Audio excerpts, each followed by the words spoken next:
اپنے گھر میں شادی ہو تو سنت کے موافق کرے. اللہ کے نبی نے فرمایا کہ سب سے برکت والی شادی وہ ہے جس میں سب سے کم خرچ ہو, جس میں سب سے کم خرچ ہو. کیا ہم اللہ کے نبی کی اس بات پر یقین نہیں رکھتے, یا یہ کہ ہم اپنی شادیوں میں برکت نہیں چاہتے؟ یہ ہمیں اور آپ کو پوچھنا ہے اپنے آپ سے. اور اس کے بعد یہ بھی یاد رکھیں کہ آپ کو کوئی بھی ایسی شادی کی اگر دعوت مل رہی ہے, چاہے بارات کی شکل میں, بارات کا کوئی کانسیپٹ اسلام میں نہیں ہے, جہاں عورتوں سے مطالبہ کیا جاتا ہے لڑکی والوں سے کہ ہمارے 200 باراتی آئیں گے اور مٹن کی بریانی ہونی چاہیے, تو چکن کی بریانی ہونی چاہیے, تو یہ ہونا چاہیے, وہ ہونا چاہیے. یہ ناجائز اور حرام ہے, اس کی قطعاً اجازت نہیں ہے. بارات کو مکمل طور پر بائیکاٹ کریں. دعوت آئے آپ معذرت کر دیں اور کہہ دیں چونکہ یہ غیر اسلامی طریقہ ہے اور میں ایک مسلمان ہوں, اس وجہ سے میں تمہاری بارات میں نہیں آ سکتا. اگر کوئی ایسی شادی میں دعوت دے جس شادی میں گانے بجائے جا رہے ہیں, جس شادی میں ناچا جا رہا ہے, جس شادی میں پٹاخے رات بھر جو ہے پٹاخے جلا رہے ہیں, لوگوں کی نیندیں حرام کر کے رکھا ہے, یہ تو الگ جگہ پر, اور اللہ کی نافرمانی اپنے جگہ پر. جن شادیوں میں پٹاخوں کا استعمال ہو رہا ہے, جن شادیوں میں ڈھول تاشوں کا استعمال ہو رہا ہے, ہم علماء کرام ان سے اعلان برات کرتے ہیں. ہم مسلمانوں کا ان سے کوئی تعلق نہیں, اور یہ فتویٰ ہمارا نہیں ہے, یہ فتویٰ محمد رسول اللہ صلی اللہ علیہ وسلم کا ہے. اللہ کے نبی نے فرمایا من تشبہ بغیرنا فلیس منا, جو ہمیں چھوڑ کر کسی دوسری قوم کے طور طریقوں کو اختیار کر لے وہ ہم مسلمانوں میں سے نہیں ہے. تو یہ کسی عام مولوی مولانا کا فتویٰ نہیں ہے, یہ محمد رسول اللہ کا فتویٰ ہے صلی اللہ علیہ وسلم. اور اسی بات کو لے کر ہم آپ تک آئے ہیں کہ اس طرح کی شادیوں کو بائیکاٹ کرنے کا اعلان کریں.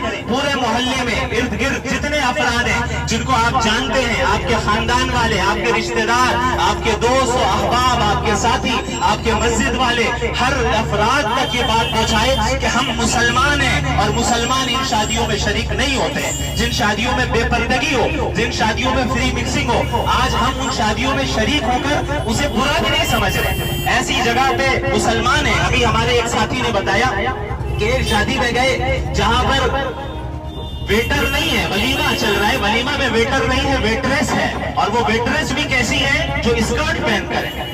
اور جب اس ساتھی نے اس کیٹرر سے پوچھا کہ بھائی آپ کم از کم پورا کپڑا تو پہنا دیتے, اسکرٹ پہنا کر کیوں آپ ان کو کھڑا کر رہے ہیں, تو انہوں نے کہا کہ بھائی یہی ڈیمانڈ آتا ہے, یعنی ہم اور آپ یہ ڈیمانڈ کر رہے ہیں, مسلمان ہیں جو یہ ڈیمانڈ کر رہے ہیں کہ ہمیں ویٹر نہیں ویٹریس چاہیے اور اس طرح کے مخصوص لباس کے ساتھ چاہیے. تو شرم سے ڈوب مرنے کا مقام ہے, شرم سے ڈوب مرنے کا مقام ہے کہ ایسے افراد بھی آج کے زمانے میں موجود ہیں جو ہر طرح کی قربانیوں کو برداشت کر رہے ہیں اور پھر بھی دین پر قائم ہے. اور دوسری طرف ہم ہیں جو ہمارے پاس ہر طرح کی نعمتیں ہیں, کھانے پینے کو سامان ہے, تجارت ہے, سب کچھ ہے, لیکن اس کے باوجود ہم اللہ کی نافرمانی کر رہے ہیں. تو یاد رکھیے اس طرح کی شادیوں کو بائیکاٹ کرنے کا مہم چلائیں, چاہے یہ شادی آپ کے اپنے سگے بھائی کی کیوں نہ ہو, چاہے سگی بہن کی کیوں نہ ہو. اللہ کے یہاں یہ عذر ایکسیپٹیبل نہیں ہے کہ آپ کہیں کہ بھئی اگر میں نہیں جاؤں گا تو وہ برا مان جائے گا. آپ اللہ کو ناراض کر کے دنیا کو خوش کرنے کے لیے جائیں تو آپ خسارے میں ہیں, اور اگر آپ نے اللہ کو راضی کر دیا اور پوری دنیا اگرچہ آپ سے ناراض ہو جائے آپ فائدے میں اور کامیابی میں ہے. یاد رکھیے اس اسٹینڈرڈ کو فالو کیجئے جس اسٹینڈرڈ کو اللہ نے سیٹ کیا ہے. فمن زحزح عن النار وادخل الجنة فقد فاز.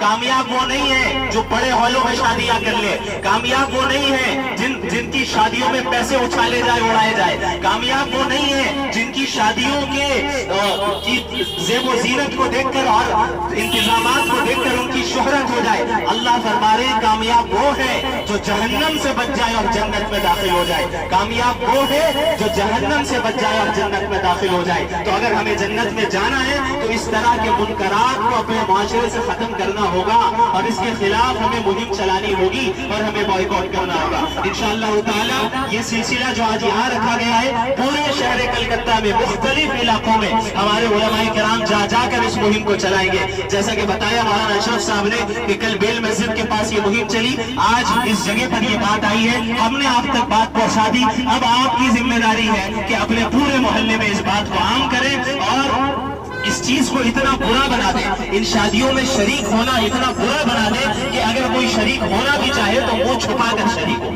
شریک ہونا بھی چاہے تو معاشرے سے منہ چھپا کر شریک ہو. اور انشاءاللہ تعالی کل کے دن وائٹ ہاؤس کے قریب انشاءاللہ یہ اس مہم کی جو تیسرا ہمارا جو حلقہ ہوگا یا جو سلسلہ ہوگا وہ وائٹ ہاؤس کے قریب ہوگا، جو کہ انشاءاللہ 8:15 بجے ہم وہاں پر پہنچیں گے. آپ تمام حضرات سے گزارش ہے، آپ میں سے جو بھی باغیرت مسلمان ہے، جس کے اندر غیرت ہے ایمان کی، جس کے اندر حمیت ہے ایمان کی، کہ اپنے علماء کرام کی اس مہم میں سپورٹ کریں، مدد کریں، اور کل 8:15 بجے وائٹ ہاؤس کے قریب کے علاقے میں پہنچیں. انشاءاللہ تعالی اس مہم کا تیسرا حلقہ وہاں پر منعقد ہوگا، اور اس سے زیادہ تفصیلی گفتگو کرنا مقصد نہیں ہے. اللہ رب العالمین ہم سب کو اس طرح کے منکرات سے اور گناہوں سے بچائے اور اپنے عمومی عذاب سے ہم سب کی حفاظت فرمائے. جزاکم اللہ خیرا وآخر دعوانا الحمد للہ رب العالمین. سبحان اللہ وبحمدہ سبحان اللہ العظیم.